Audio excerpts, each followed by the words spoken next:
because I used to be a very angry person, not necessarily aggressively anger. I was more passive anger.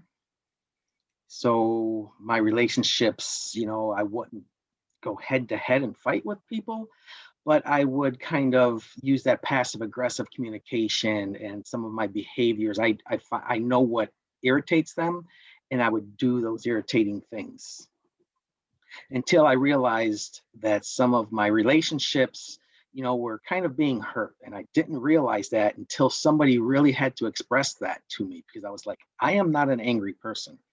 The things that I'm doing are just fun. It's just no big deal. Can't we just talk about this and just have a little banter? I used to just call it banter, friendly banter, or just the good old days when sarcasm was met with more sarcasm, right? And nobody got hurt. But there's a lot of stressors in the world today, and there's a lot of things going on, and we really have to get a handle on how our behaviors are affecting other people. Again, my name is Joe Galino. I'm a community health educator for CARE, and we do all kinds of these prevention topics in the community, as well as parenting topics and things like that. So anger management is actually a drug prevention topic because it is a protective factor. The more emotional intelligence that we have, the more that we could regulate our emotions and our feelings of anger, the healthier we are. Because if we can't, we will kind of use unhealthy coping skills to subside and make that anger or that discomfort of stress go away. So all of these skills that we're teaching in all of these workshops that we're doing with you guys are all drug prevention techniques: communication, self-esteem, self-care. All right, let's get right into it here. And first of all, I just want to say that anger is not really a feeling. The anger management class that I took, they say anger is not a feeling. Does that sound odd to anybody? It does to me. I feel a lot when I'm angry. Yeah. Good point. Yes, we do feel when we're angry, we have a lot of feelings, but anger is an emotion, a humanistic emotion. Emotions are different than feelings. Emotions have a stimuli, and then we get that anger. We have like 6 core emotions in our lives, in our bodies. We have the happy, we have sad. I hope I can remember them all now. I put myself on the spot. We have disgust. We have shock. Like we have fear. I think that's 5. Okay, well, you guys get the point here. So we have core emotions, but anger is kind of on the top. There's an underlying feeling. Anger is the emotion, but underneath, if we start peeling away the layers, what we're going to find are feelings. So feelings are really the thought about it. I'm hurt. That's kind of a thought. The scared that you see, that's kind of a core emotion. Fear is a core emotion because if a ghost popped out, we're fear. That's the natural reaction. But the embarrassment and the guilty and the bored and the worry and the frustration, those are all feelings. They're all thoughts. So yes, we're angry, but I'm angry because I'm hurt. I'm angry because I'm overwhelmed. I'm angry because I'm disappointed. I'm angry because I'm hungry. I'm angry because I'm jealous. So anger is there, the emotion, but the feeling underneath is what we need to identify. So why are some people more angry than others? There's could be a lot of different reasons. It could be genetics, that family background, what you were modeled in your home, or just, generational traumas or traumas in the family that kind of we don't even know that are there. But when somebody gets close to our trauma, we puff all up and we want to protect ourselves. I always talk about it like a wound. If you have a wound on your arm, it's exposed wound. But as long as you don't touch it, it's no big deal. I can deal with it, right? Now, if somebody gets near it, I'm going to get all upset, like, stay away from it. You almost touched my wound. You got to stay away from there because you could have hurt me. So that kind of wound that people kind of get close to is when that anger comes up. And sometimes I don't even know what my wound is. It's just that somebody is rubbing me the wrong way. That's going to kind of open up this traumatic memory that I had, or even an effect on my ego that I'm going to get all puffed up and angry about. We have the socio-culture. It's kind of like our social standings, our goals being blocked, our needs not being met.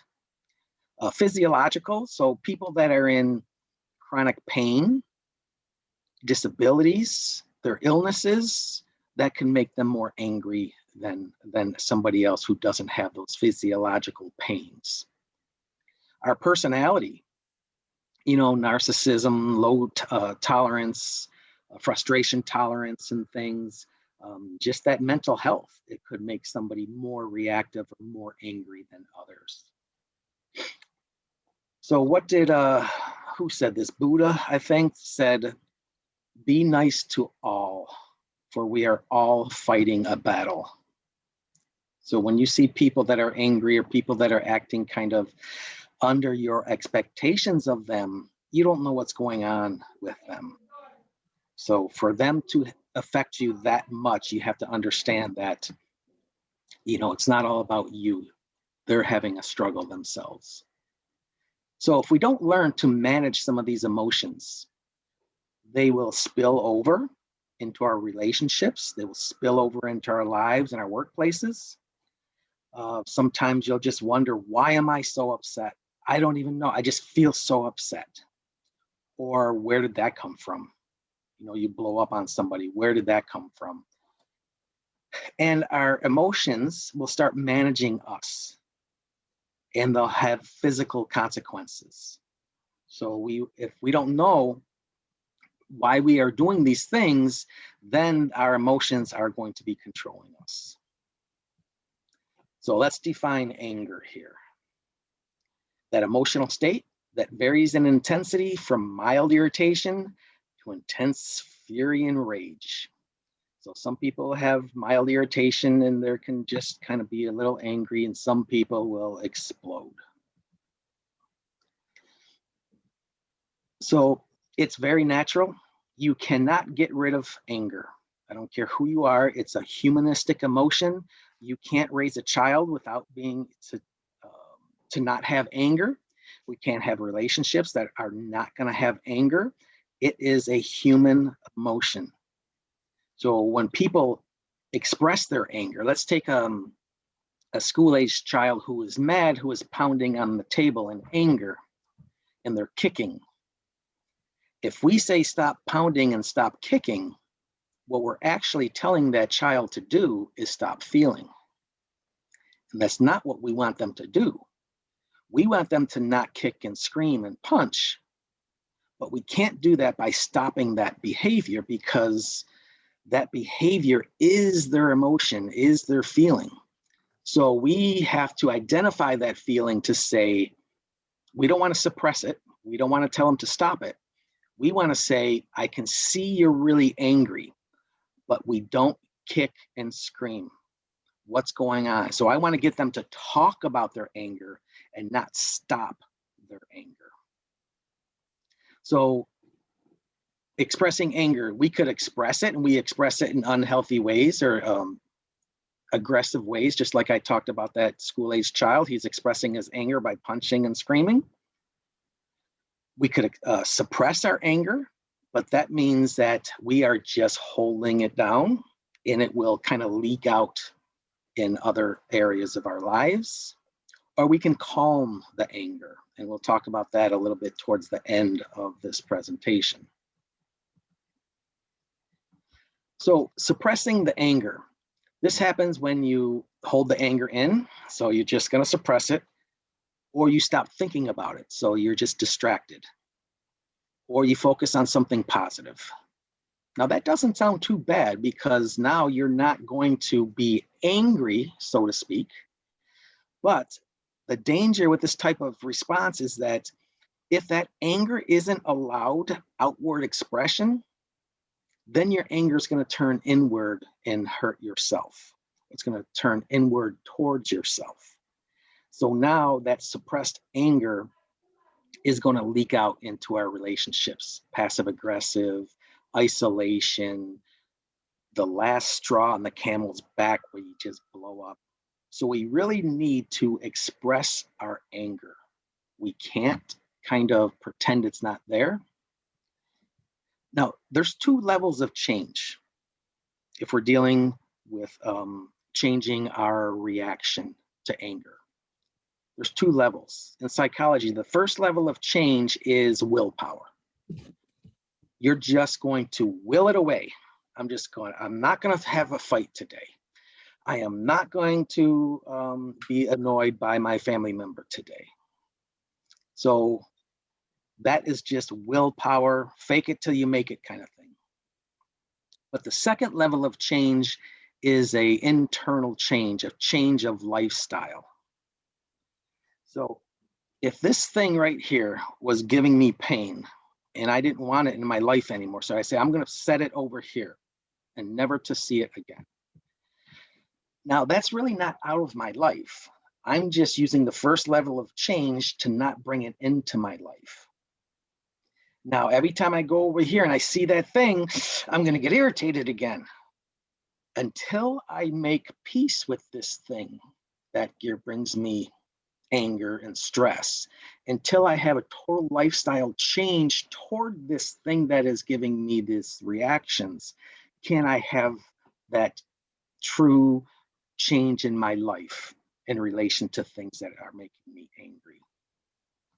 So I can't just suppress it and say I'm not going to be angry and I'm going to hide it over here, because it will always be over there waiting for you. So unexpressed anger can create problems, just like I kind of mentioned these already, that passive aggressive behavior or becoming cynical and hostile all the time. So now all that suppressed anger, you're not fighting with everybody, but you're just cynical and have a negative attitude, and you just don't go along and get along with people. And not surprisingly, they probably have many unsuccessful relationships. Now, also that suppressed anger, as you can see all of these points on our bodies, besides it leaking out into our reactions and our relationships, this suppressed anger is going to be physiological. So now we're going to, have those headaches, we're going to muscle joints, heart, stomach, pancreas, all those things are going to be affected through the whole physiological biology of our bodies. Because when we get angry and stressed, our brainstem sends signals to our adrenal glands, and our adrenal glands produce epinephrine. Epinephrine is adrenaline. Our adrenaline goes to our liver, and it produces mass quantities of glucose. And glucose is the thing we burn energy with.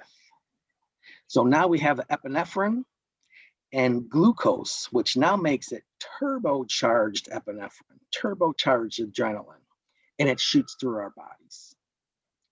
And that epinephrine is a constrictor. So whatever it attaches to, it makes tight. So it goes to our hearts, and our hearts get tight and it beats faster. When I'm angry, my heart is racing. It goes to our lungs, and our lungs constrict. It makes us have shorter breaths. So now, and I'm beating hard. And it also goes to our large muscle groups in our bodies. So all of that adrenaline, all of that energy goes to our legs and our arms. And for that reason, it keeps us alive. So anger and stress actually has a survival mechanism to it.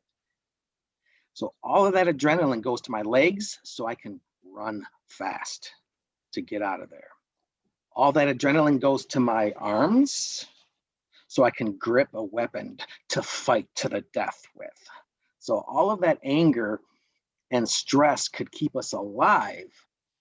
But once that threat is gone, our body needs to come back down and relax and get all of that. And sometimes it takes like 20 minutes to get all that cortisol, which is the stress chemical, the epinephrine, that stress chemical, and that needs to kind of dissipate. Sometimes it takes 20 minutes, a half hour to get out of our bodies.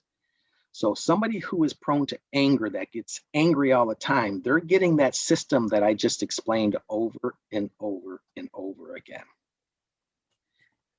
And that's just going to wear down that body. So when we're putting all of this energy to our heart, our lungs, and our muscles, a couple parts of our system shut down. Our digestive system shuts down because it takes a lot of energy to digest food and to ship all those minerals and vitamins throughout our bodies. So we don't need our digestive system when I'm angry because I'm in survival mode. Another thing that shuts down is our immune system. It takes a lot of calories and energy to repair tissue and to make white blood cells and to fight off infection and all that. So when I'm angry, I don't need an immune system. So we get sick more often. We have digestive problems like, what is it called? Irritable bowel syndrome and such. So a lot of physiological things come from somebody who is quick to anger.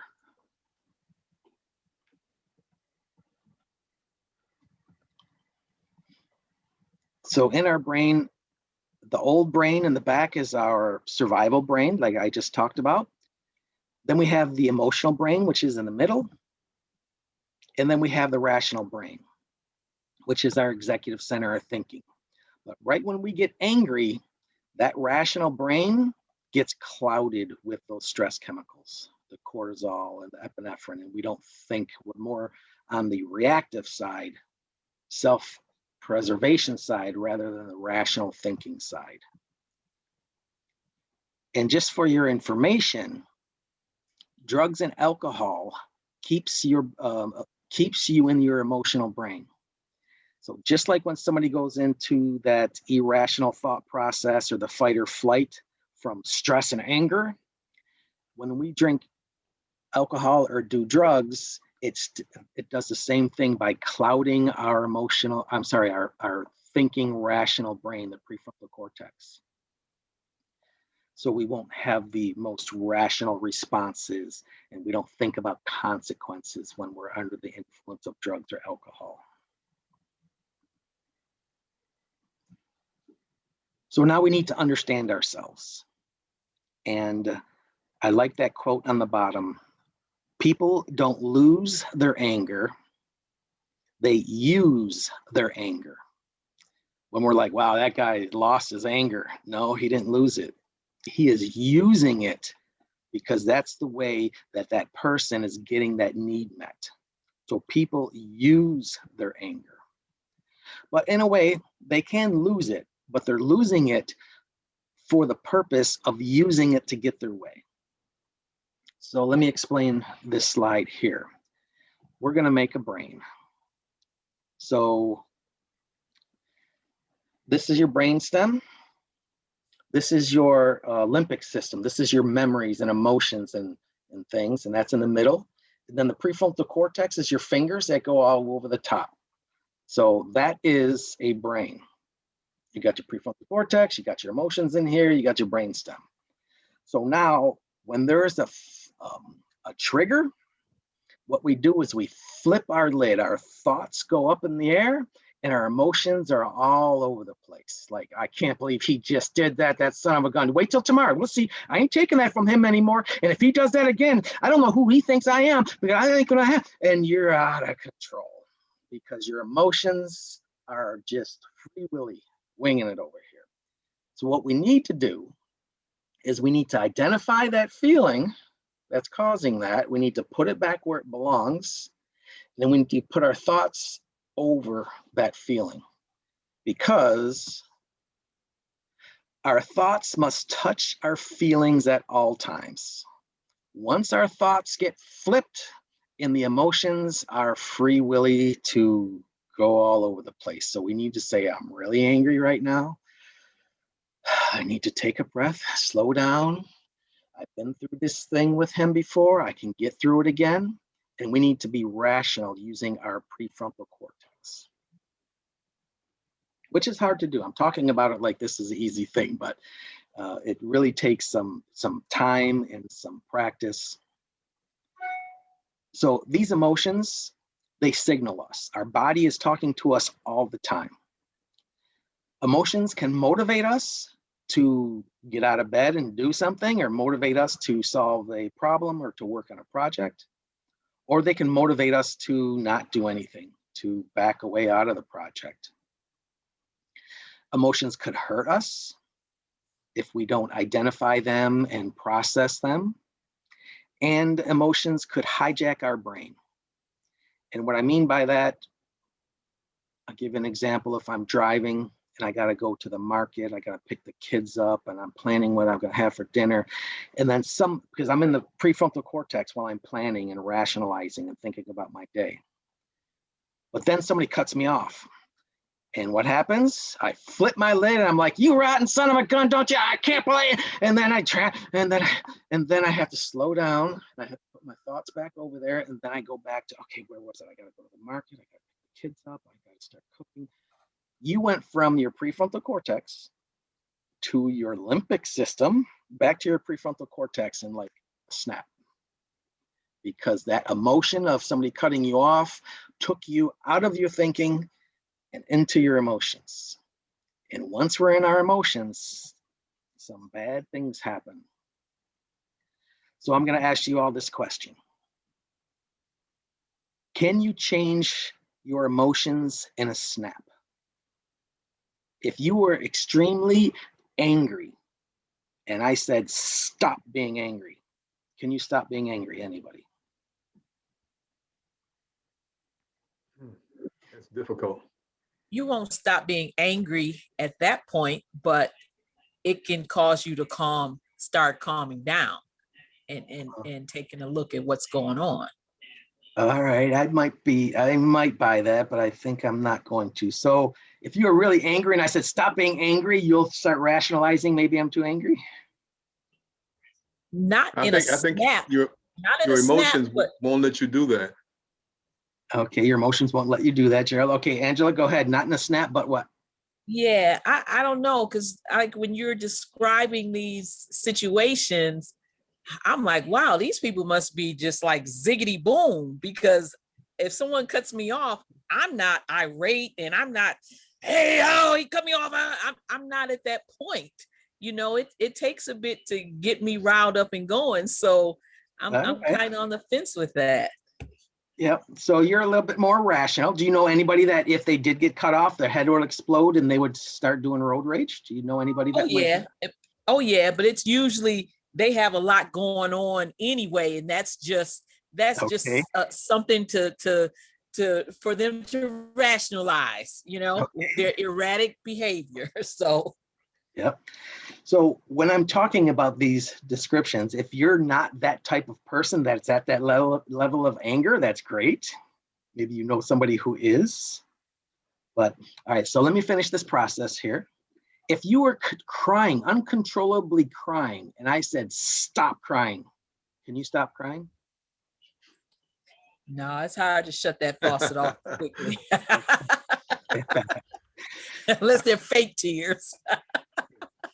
So let me.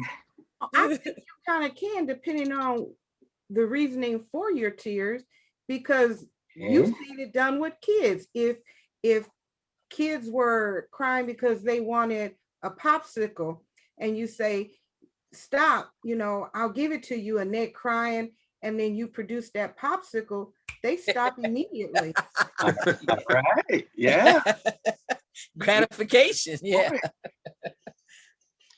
All right. So, and I'm trying to rationalize that. Yeah. I mean, a kid's crying his eyes out and you give him that popsicle, he's happy as anything, right? Because he hasn't lived all the pains that adults have, all the pressures and stuff, maybe. But let me finish my point here. So I bet everybody in the room has change your emotion in a snap. Yeah. Let me give you an example. Most of you have kids.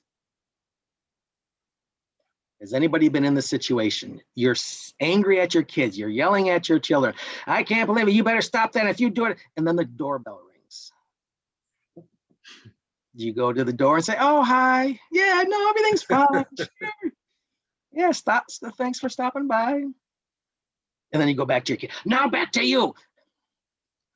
Let me give you this example. Joe, I've done that. Yes. I was yelling at my kids one day and we were sitting there and the kids were scared of me. And the next thing we know, the dog passed wind and we all broke out laughing. Okay. So it's the humor of that all. Yes. Right. Or the phone would ring and you'd answer the phone. Oh, hi. And all that's still in you, but I'm going to talk about that in 1 second. So now, if you're uncontrollably crying, and then somebody walks in the room that you don't want them to see you crying, do you stop crying? You suck it up. Of course, they'll see you crying because your eyes are probably all puffed up and stuff, but you suck it up and stop crying.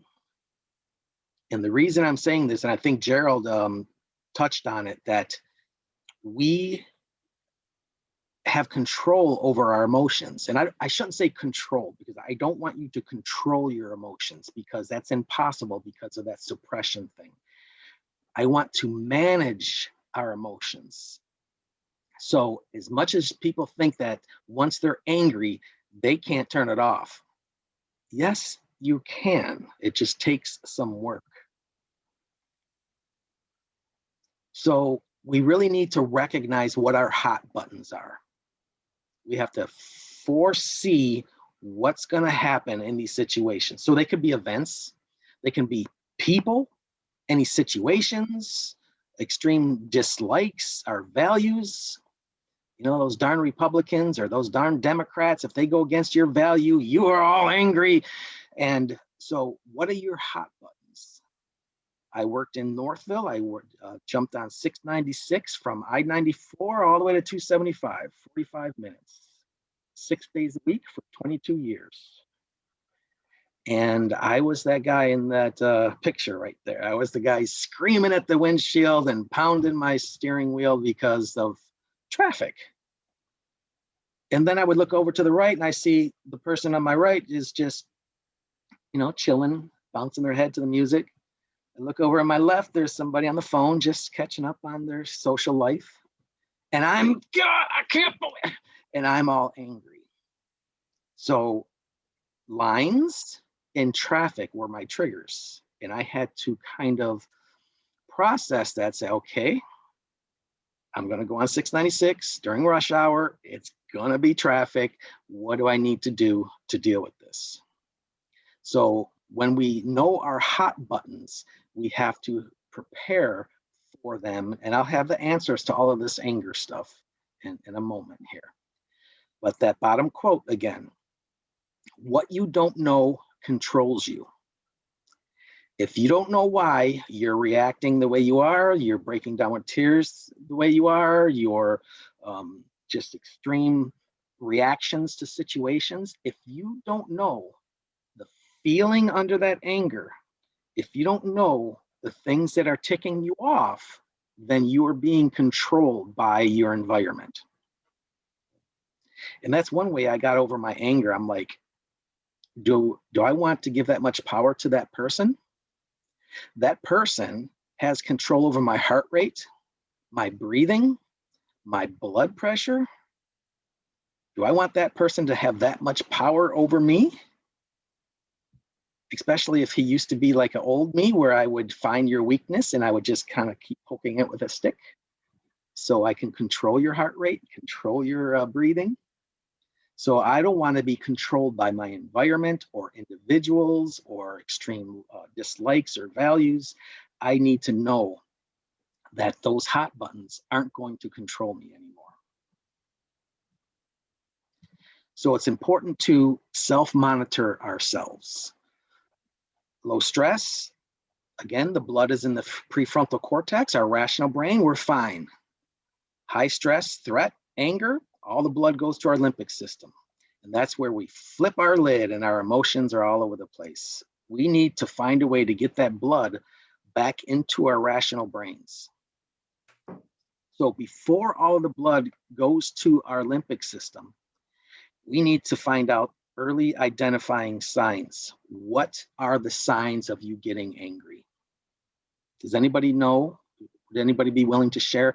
Mine, my breath changes right away. If I'm having a discussion and it's going south, my breath just changes and it gets a little more shallow, and I can tell when that happens. And I used to kind of make a fist. I'd be having a discussion and I have a fist in my hand. I don't even know where it came from. So what are some early signs of somebody or yourselves getting angry? You might get hot. Yeah, your forehead might get hot, your ears. I know somebody whose ears turn totally red. When they are angry, their ears are bright red. Your heart rate increases. Yeah, so you can feel your heart increasing. Yep. Sometimes the back of my shoulders get a little tense and I can tell I'm kind of tightening up. So you all individually, if you have anger problems, I know some people don't have anger issues, but just to understand the anger, that identify those signs. Once you feel or see or feel one of those signs, then you have to say, okay, it's happening again, and I need to get a handle on this before you flip your lid. So when our lid is flipped, we have this inner dialogue. This is called cognitive distortions. And we have some of these thinking styles here, all or nothing, this black and white thinking. Oh, if that happens, then everything's ruined. Really? If that happened, yeah, it creates a problem, but is everything ruined? Overgeneralizing. You want to get into a fight tonight? Go home and say to your loved one, you're always or you're never. And they will defend themselves. You're always late. No, I'm not. Remember that one time 3 months ago on that when we were going to that, I was that one time. So overgeneralizations will always trigger defenses and more anger. Disqualifying the positive. So if you had a challenging person, they do something positive and you're like, oh, well, yeah, just that one time. Jumping to conclusions. Nobody in this room, I think, is a mind reader, so you don't know why somebody looked at you sideways. You don't know why they parked where they parked. You don't know why they did what they did. Magnification or minimization. So taking a small problem and magnifying it, or taking a big problem and minimizing it. Should and musts.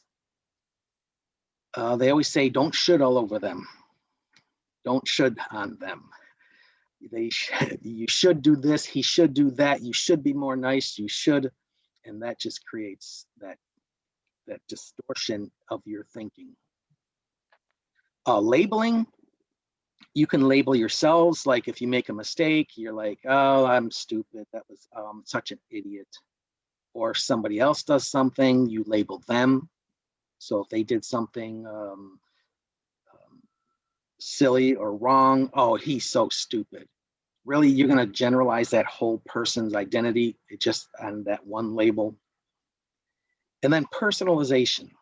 This is where we personalize our feelings. So if I feel guilty, I must have done something wrong. So you're going to personalize your feeling. So if I'm angry, I must be a bad person. And you take those feelings and you personalize them to identify you. So besides the what is it? E equals MC squared. This is the next most valuable, what do you call it? Math equation here. And I talked about this last week, that the only thing we have control over is our response. So once I feel myself changing, I got some of those identifiers of anger, I'm going to have to take that breath. I'm going to have to think about my response. I'm going to have to put my emotion back in the middle, put my thoughts on top of them, and I need to really pause before I go further. So to take that pause into that reaction portion of that equation, we need to ask those questions. We really need to ask ourselves, is this real? Am I being realistic? Am I making assumptions? Do I have all the facts? Because once your lid is flipped, you're not asking those questions. Once your lid is flipped, you're into one of these cognitive distortions. You're not being rational and asking these questions here. So what I'm thinking helpful? And by asking these questions, we are bringing ourselves back to our cognitive thinking portion of our brain. Even in customer service, if you had a really angry customer in front of you and you ask them a question, so what day were you here? Can you give me more information? Once that customer has to come up and answer questions, they got to go to their thinking brain. But if you keep on defending yourself and denying it was your fault or the company's fault or whatever it is, they stay in their emotional brain. You have to get them to start thinking. And we have to do that to ourselves also. We have to say, all right, is this helping? What am I doing here? Is it true? Do I have the facts? So now, after we pause and start asking ourselves those clarifying questions, we could really concentrate on changing, what's it called, that reframing. I talked about it last week, reframing the situation. Remind yourself that getting angry is not going to fix anything. It won't make you feel any better, and it actually make you feel worse, because after it's over, you're going to feel a little guilty maybe on how you responded to somebody or acted towards somebody. And one of my favorite quotes, because I love this book called A New Earth. Eckhart Tolle wrote that book. But this Shakespeare quote, there is nothing either good or bad, but thinking makes it so. So is a snowstorm bad? If we had another 6 inches tonight, is that a bad thing? Anybody want to share? Not if you own a ski resort. Aha, there you go. And not if you like snow. Yep. So it's not good or bad, but if you like, if you have a snowmobile or if you like skiing, it's great. Another 9 inches, awesome. But if you don't, and you're going to be snowed in and you don't have any food in your home and you can't, it all depends on how we think about it. Is divorce good or bad?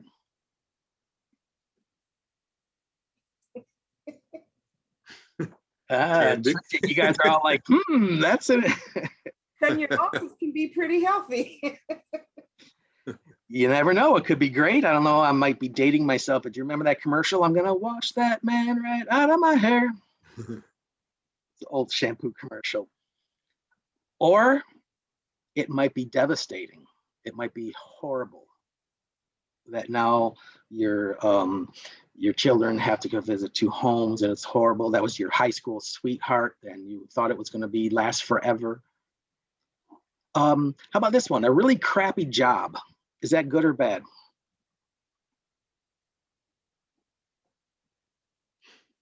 What doesn't kill you makes you stronger.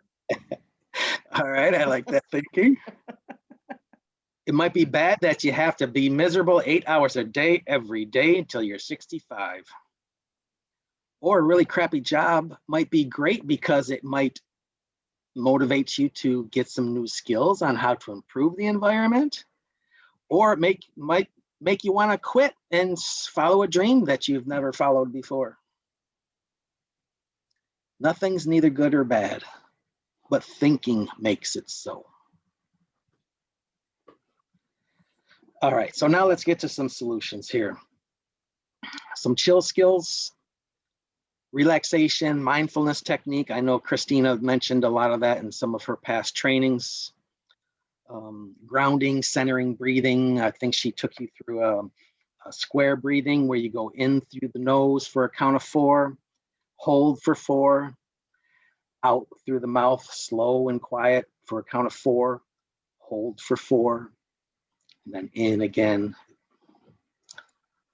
Finger breathing is an interesting one. I just learned about that one. You can do it with the kids and stuff. So you open your hand like this and you start down here and the in breath, pause, out breath. In breath, pause, out breath. So you just trace the 5 fingers and the in breath is on the up and the out breath is on the down. And it's really focusing, it's tactical, and you have a visual focus on your hand and you just finger breathe. You can do that with kids that are having some high feelings and emotions. Time out, walk away, postpone the discussion, calm down. Anything that you're not going to walk away and never address it again, because that's, remember me putting that thing that annoyed me off and never to see it again? No, it's there and it will be waiting for you. So you might need a break, but it still needs to be talked about. It still needs to be solved in some way, or just at least some closure. And then all the communication we've talked about in the past is just being assertive, which means respectful, firm. And that assertiveness, rehearse it, man. Go in the room, plan out your iMessage, think about their responses, and how are you going to respond to how you know this person that maybe has been in your life. So you kind of know their behavior, or you know the work person that you work with. If you say something, how they might respond. So prepare for that and rehearse it. So if we are triggered, some of the things that we need to do to calm down, sometimes you just call a friend and vent. And you might want to tell them while you're venting to don't fix it, because if somebody's complaining, venting, whatever they're doing, that person might give some feedback and it might make you more angry. So if you want to hear feedback, tell them that you want to hear feedback. And if you don't, just tell them, hey, I just need to vent, all right? Curious question. If somebody was venting about their day, has anybody over exaggerated the venting to the friend? Add a few things in there. Maybe if it wasn't an hour traffic jam, you stretch it out to a 2-hour traffic jam. Or, you know, you just one up it a little bit while you're venting. Has anybody done that? I want to make sure I'm not alone. No, you're not alone. Okay, so it makes you feel better, right? So you just say, well, then this happened, and you kind of over exaggerate. You embellish, yeah. Yeah, you embellish it. It makes you feel better. Yeah. All right, thank you, Gerald, for not making me think that I was the only one who did that. Take a walk, reflect on what happened, because remember, once the blood comes from your limbic system back to your frontal lobe here, you can start reflecting and say, wow, did I handle that correctly? I could have handled that differently. Sometimes a good cry, a good catharsis. Back in Greece, when they had all the theater about, it was all drama, right? Killing the king and all this drama and killing and murder and stuff. When the patrons were leaving the theater, they actually had crying rooms, because watching that was so traumatic that people needed a good catharsis. So they go into the crying room and bawl it all out, and then they leave and they feel better. So getting it all out. Long hot shower, just what do you do to, you know, calm yourself? I have a boxing gym in my basement, speed bag, body bag and stuff. So, you know, I just like doing some exercise and releasing some of that energy. And another quote, if anybody doesn't know that I just love quotes, my life has been changed by just reading wise people's quotes. To know and not to do is not to know. You know all this stuff is helpful. You know that you shouldn't be sarcastic, but you do it anyways. You really don't know.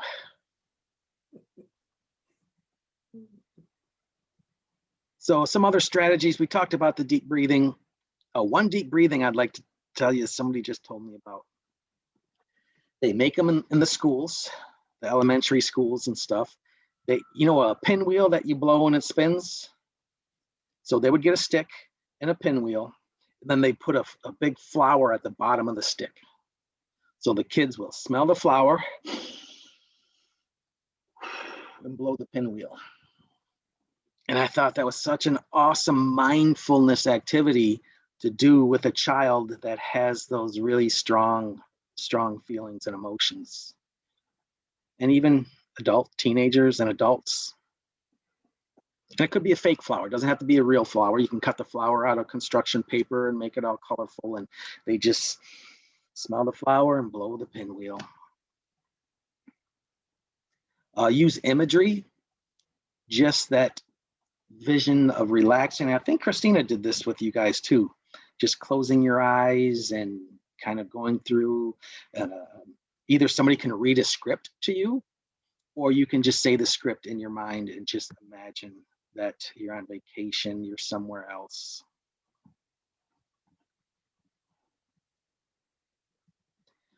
So all in all, so these angry situations don't come up as often as they may.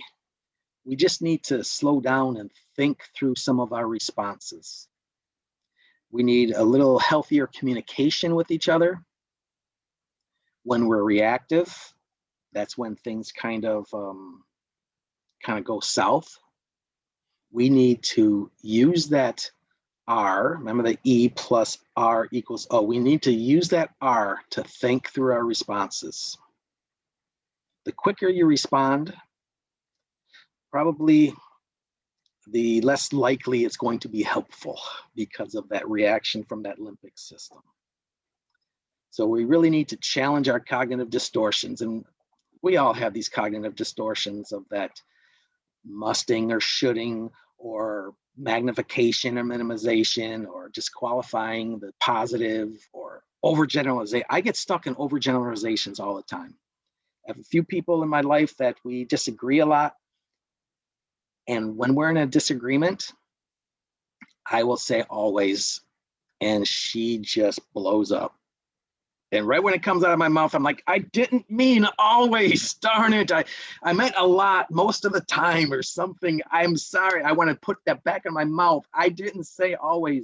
I didn't want to say always. But oh my goodness, just that pause to rationalize what's coming out of your mouth. And sometimes how we say it. What's wrong with you? Instead of saying, wow, what's going on with you? Just to reframe, say it in your head and think about how it's going to land on the other person. Just take that pause.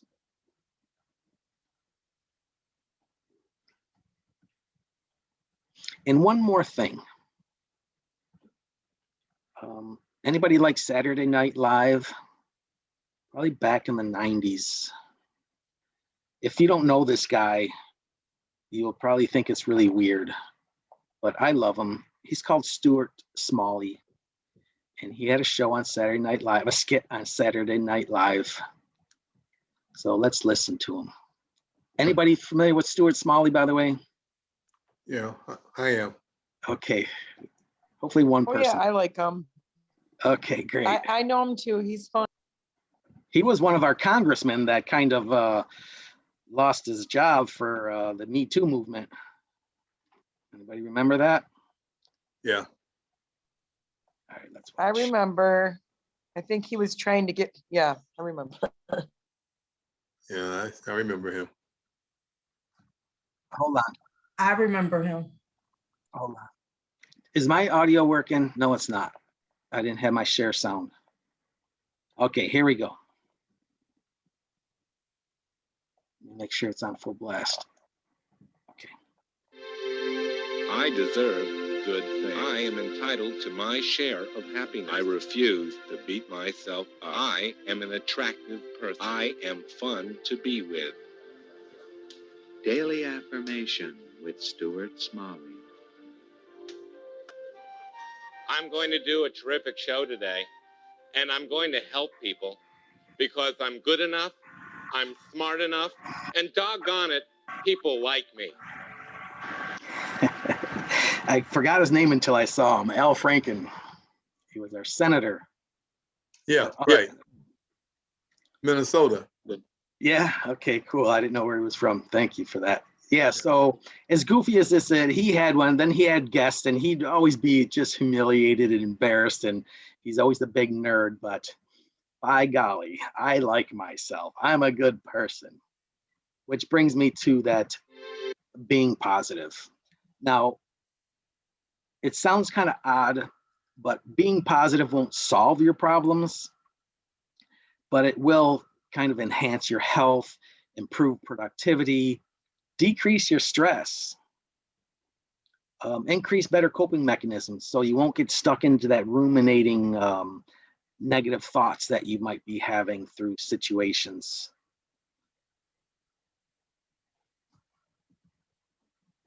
So we need to continue the work. And this stuff, I talk about it kind of really, I don't know, so objectively, like I have it all together, but this stuff takes work. There's one person in my life that could, well, maybe two, that could make me raise my voice. Everybody else, traffic, oh, I practice in traffic. I'm losing it a little bit more in traffic. I don't know, I'm losing my zen a little bit. Although I used to be angry, get out of the way, oh my gosh. You know, as somebody stops at a red light or they don't start right away when it gets green, I'm the one that used to beat the horn, like, hey, idiot, it's green, get going. And now I'm a little bit more peaceful. They'll realize it in a minute, or I give a quick little toot, you know, to wake them up. But it takes work.